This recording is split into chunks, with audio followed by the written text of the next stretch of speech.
montrer au public qu'il s'agit encore du cri. Félicitations Sylvie, bravo. Un spectacle interactif sur les capacités cérébrales de l'être humain, c'est ce que propose Léo Brière au Théâtre Trévise.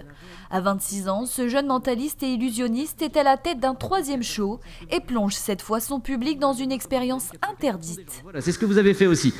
Je raconte cette histoire qui se serait déroulée dans les années 70 d'un professeur américain qui aurait mené une expérience pour pouvoir décupler les capacités du cerveau humain. Donc ça, c'est vraiment le fil rouge et ce qui se passe tout au long, mais il y a aussi des anecdotes personnelles avec quelque chose qui m'est arrivé avec ma maman et aussi un petit message derrière caché pour mon papa. Donc c'est vraiment plusieurs choses. J'ai vraiment voulu que ce spectacle, ça soit le mien de A à Z. Un voyage extraordinaire aux confins de la réalité qui intrigue et surtout fascine. Malgré le contexte sanitaire, Léo Brière a souhaité maintenir ses représentations.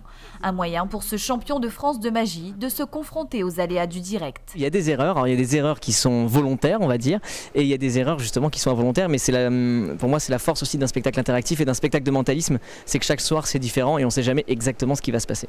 Révélé au grand public en 2018 grâce à la France a un incroyable talent, Léo Brière compte suivre de très près la 15e édition du concours. Il garde de bons souvenirs de ses passages télévisés, lui qui avait impressionné Éric Antoine en demi-finale.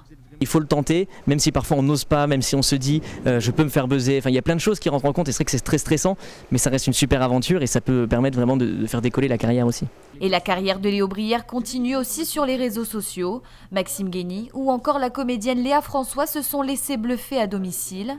Avec plus de 3000 abonnés sur Instagram, Léo Brière a réussi à impressionner petits et grands, et ce même à distance.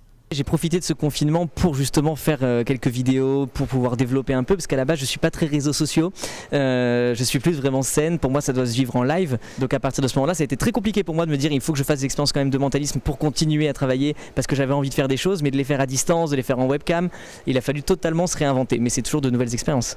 Après 1h20 de participation, le public du Théâtre Trévise semble avoir été conquis par ce mentaliste et illusionniste d'un nouveau genre.